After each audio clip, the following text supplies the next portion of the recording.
Selamat pagi, assalamualaikum warahmatullahi wabarakatuh. Alhamdulillah ya, ketemu lagi di channel Bang Heri Petani Indonesia. Yes, pakai sing digelutin ya ubi jalar ya. Nah, alhamdulillah kawan, pagi ini saya mereview kembali tanaman saya yang berusia 2 bulan ya. Lebih berapa hari ya? Ini tanggal 10, 2 hari berarti ya. Ya, ini yang kemarin saya tanam di videonya itu tanggal 8 Mei ya, 8 Mei. Anda bisa menyimak yang berada di dekat pohon bambu seperti ini ya. Yang kemarin pokoknya dilihat aja ya. Ya alhamdulillah kayak gini ya kondisinya. Kalau tanggal 8 Mei berarti 62 HST ya. Bagaimana kondisi ini sekarang kita lihat, kita cek bareng-bareng. Apakah terdapat penyakit atau tidak, semoga saja tidak, harapan saya, dan hasilnya nanti akan memuaskan sesuai dengan harapannya. Nah, di usia 2 bulan seperti ini ya, masih terdapat lorong atau antar bedingan itu masih aman ya, kita berjalan tidak menginjak-injak ya, rata-rata seperti itu ya. Ini adalah varietas Red Kasdo 1 yang jadi andalan saya, yang ini sudah memang benar-benar bagi saya luar biasa ya hasilnya. Nah, ini nanti kita ngecek bareng ya bagaimana kondisinya, isinya ya, karena kita nanamnya di bawah pohon bambu ya. Ini semua pohon bambu ya, dekat ya.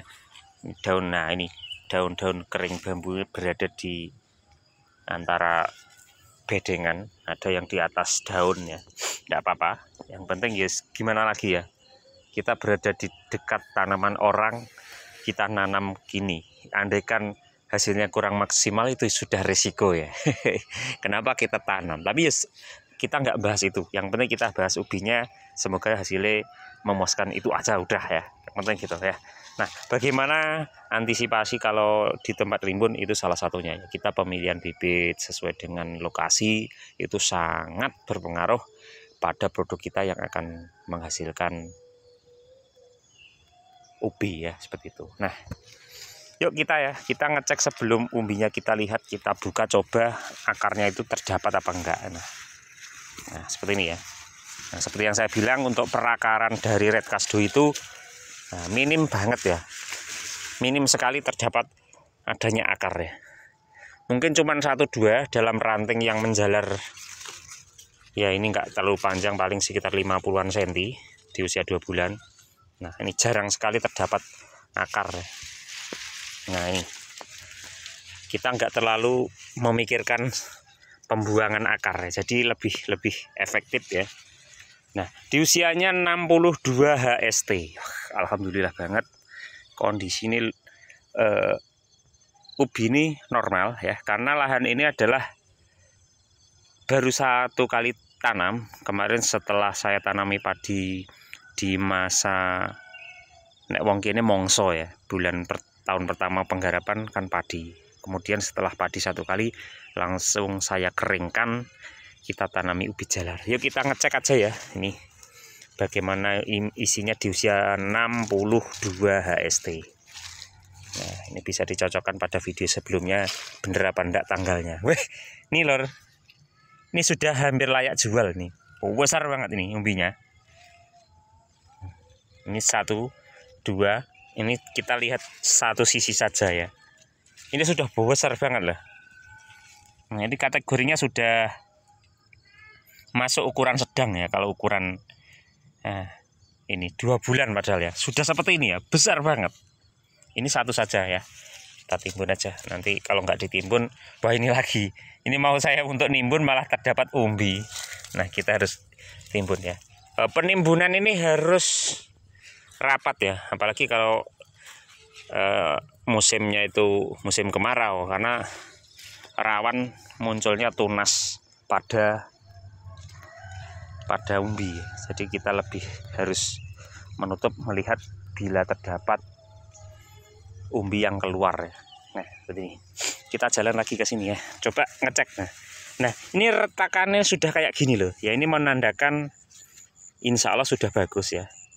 Usia 62 HST kayak gini ya, daunnya lebat banget. Nah, aman ya, ini cuma dimakan belalang biasanya. Nah seperti ini ya, kita ngecek dulu. Ini yang retakannya besar, Nah ini hampir merata. Memang pengennya yo bagus semuanya ya. Nah ini harus sabar dan door pressnya ini. Nah seperti ini ya. Umbinya alhamdulillah sudah besar nih. Nah ini lagi. Nah, rata-rata sudah masuk ukuran sedang ya. Ini kalau diambil dijual sudah laku ya. Nah, ini grade 2 usia 62 HST ya. Nah, Anda bisa menyimak di video awal tanggal 8 Mei yang saya unggah ya ini. Jadi jangan khawatir ini settingan ya. Asli ini. Nah, seperti ini kondisi ini. Nah, betul kan, bener. Nah, kita timbun dulu. Ini saya cuma mau memastikan bahwasanya memang ubi ini mempunyai kualitas ya. Dari produksi dan rasa. Makanya kalau kita panen di usia 3 bulan jangan kaget ya. Masa 3 bulan sudah panen, masa 2,5 bulan sudah panen ya. Ini contohnya, kita bongkar lagi ya. Sedikit. Nah bener kan? Ini besar banget ini. Nah, luar biasa ini. Ini efek apa ya? Efek cuaca yang pas ya. Jadi saat untuk masa pertumbuhan masih banyak air, sudah pembesaran umbi seperti ini ya. Bagus ya. Ini usia 2 bulan 2 hari atau 62 HST. Yuk kita ngecek area sini ya. Kita lewat beberapa bedengan. Kita ngecek lagi ya. Nanti kalau kita nggak ngeceknya secara acak, takutnya nggak sama ya. Tapi ya moga-moga sama. Nah seperti ini. Nah, ini sama ya, bagus. Kita melihat dari retakan tanah saja ini sudah bisa menganalisa ya. Nah, nih ada yang kemarin tidak sempat saya dangir, akhirnya kewaras. Tapi yo biasanya ya tetap berumbi. Nah ini, nah hampir merata tuh. Nah ini, besar, panjang ini. Nah seperti ini ya. Ini, ini lumayan. Ini ada 3 yang kelihatan. Nah ini kalau bongkahannya besar pasti akan berbeda ya hasilnya. Ini kemarin ada yang satu bedeng ini nggak sempat saya lakukan dangir, hasilnya seperti ini. Nah kan tetap berbeda ya. Pasti lebih bagus yang dilakukan dangir. Tapi moga aja hanya sedikit yang kurang bagus ya. Karena kesempurnaan itu kita hanya berusaha. Mana ini? Nah ternyata ke arah samping ini. Wih ini besar ini. Nah ini panjang. Nah ini lumayan ya. Ternyata sudah semua itu terdapat umbi ya. Jadi alhamdulillah kita merawatnya itu akan bagus sesuai dengan harapannya. Nah ini contoh dari yang saya lakukan penerapan teori tentang pertanian ubi jalar ya. Jadi jangan ya perlu Anda dicoba lah. Mungkin metode yang saya terapkan itu dengan jenis tanaman ubi yang lain pun bisa ya. Ini alhamdulillah juga sudah banyak sekali para petani ubi jalar yang menerapkan metode penanaman saya, dan alhamdulillah juga banyak yang menginfokan itu sesuai ya, bisa dilakukan untuk menambah produksi dari panen Anda ya. Jadi jangan khawatir. Yo jenenge uji coba kan boleh ya. Nah ini kan kawan, ini saya kembali. Nah seperti ini ya, mantap banget. Nah ini walaupun kelihatannya agak dempet, tapi untuk perakaran tetap aman ya. Jadi nggak perlu kita yang namanya pembalikan berulang kali pada saat tanaman red kasdu ini kita tanam pada lahan ya. Coba kita yang agak gandeng ini tak sepil dulu juga umbinya ya. Nah ini sebelum kita korek-korek, nah ini retakan ada tapi agak kecil ya.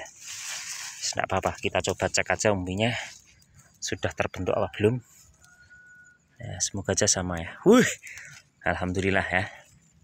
Kondisinya sudah nih sudah besar ya. Nah, ini kondisinya bagus, alhamdulillah. Nah, ini metode yang saya terapkan ya sama ya. Kemarin pemupukan di awal tanam, kemudian untuk yang kedua kita lakukan di antara usia 30 sampai 45 ya. Rata-rata itu tergantung kondisi tanaman kita saat mau pemupukan kedua. Bisa saya lakukan di usia 30 ya, kalau kondisinya sudah atau belum maksimal ya. Tapi kalau sudah rimbun bisa kita lakukan di 35 sampai 45, itu aja ya. Pokoknya fasenya antara itu ya. Kita menyesuaikan saja tingkat kerimbunan dengan usia tanaman ya. Jadi patokan secara resminya itu kalau saya mengikuti perasaan itu disesuaikan, digandengkan dengan kondisi lapangan ya. Jadi ya itu ya. Makanya kita harus sehati dengan tanaman yang kita kembangkan di lahan kita. Entah tanaman apapun itu, bukan cuman ubi jalar, tapi pada tanaman-tanaman yang lain. Jadi penyuplaian gizi pada tanaman juga nutrisi itu jangan sampai telat ya. Ibaratnya kata kalau kita pakai motor jangan sampai baru kehabisan baru kita isi, itu aja ya. Itu secara logika nyatanya seperti itu ya. Jadi untuk pertumbuhan tanaman, umbi-umbian itu memang harus kita sesuaikan porsinya pupuk itu kapan kita berikan dan perawatan yang harus kita lakukan itu seperti apa ya. Jadi ya itu saling melengkapi, saling kontinu ya, dari tahapan demi tahapan untuk mempermudah kita ya merawat ya, agar hasilnya nanti sesuai dengan harapan. Luar biasa seperti ini ya kondisinya Red Kasdo 1 ya. Red Kasdo 1 mungkin perlu saya jelaskan juga, ini adalah varietas unggulan kita yang insya Allah hari ini juga ada dari Dinas Pertanian Kabupaten yang akan datang ke lahan saya. Ini saya pagi-pagi sudah berada di lokasi ya. Ya semoga nanti semakin dikenal lah untuk produk yang saya kembangkan ini, Red Kasdo 1 sama Red Kasdo 2 ya. Kaca selalu menjadi idola karena memang benar-benar hasilnya itu sesuai dengan angan-angan Bang Heri ya. Pengennya punya produk berkualitas, dikenal masyarakat, bisa menambah income para petani, bisa mendukung dan memberikan kontribusi yang tinggi ya untuk masyarakat Indonesia ya. Bukan cuman regional saja, tapi kalau bisa secara menyeluruh ya. Jadi segenap petani di seluruh Indonesia itu akan bisa mengembangkan dengan mungkin metode saya juga bisa, dengan bibit-bibit dari kita juga bisa untuk meningkatkan produksi ya, sesuai dengan karakternya. Karena salah satu keunggulan dari produk saya ini bisa ditanam di seluruh Indonesia yang mempunyai perbedaan iklim ya, mulai dari tingkat ketinggian dari permukaan laut itu di bawah 500 itu tetap bisa ya, karena kita sudah menyesuaikan ya. Semoga aja gitu ya, dengan hasil yang bagus ya. Kemudian di dataran dekat pantai pun produk ini juga bisa berkembang dengan baik dengan hasil yang luar biasa ya. Di tinggian 1000 meter juga bisa ya. Karena untuk tingkat ketinggian yang sangat berbeda signifikan itu antara mungkin 300 sampai 700, 800 itu kan bedanya jauh ya.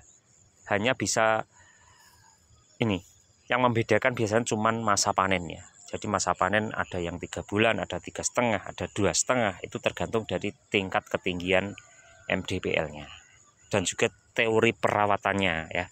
Jadi semua memang ada banyak faktor ya mempengaruhi masa panen ya. Itu bisa dilihat, bisa diamati dengan Anda menanam produk-produk yang saya kembangkan, contohnya saja Red Kasdo 1 dan Red Kasdo 2 ya. Jadi kita harus pinter ya, sebagai petani harus bisa membaca sikon dan membagi pengalaman seperti yang mungkin saya lakukan ini untuk kemajuan para petani. Itu aja, itu tujuannya ben makmur Indonesia ya. Kita negara agraris, jadi harus saling berbagi kalau kita punya sesuatu ya. Ini kuliah singkat ya guyon ya etok-etok tenanan ya. Ya seperti itu ya. Uniknya para petani ya, mungkin yang saya sampaikan ini ada manfaat, itu aja, mudah, gampang. Nah ini kita punya suplai, nah ini jerami bekas padi saya.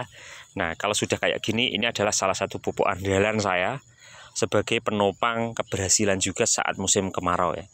Kalau kita nanam musim kemarau ini sebagai mulsa alami, kemudian setelah lapuk beberapa minggu, mungkin cuma 1 bulan, isi sudah jadi nutrisi terpenting untuk pengembangan ubi. Jadi ini kita tidak menimbun di dalam, tapi cuman memanfaatkan di atas ya, multifungsi sebagai penutup juga pupuk alami organik terbuat dari jerami ya. Makanya ini tidak saya buang, tidak saya bakar, ini nanti akan menjadi pupuk kedua setelah tanaman ini nanti kita cabut, tanam lagi. Nah ini solusinya sebagai pengganti nutrisi yang belum terpenuhi dari alam, kita mengambil dari jerami bekas ya.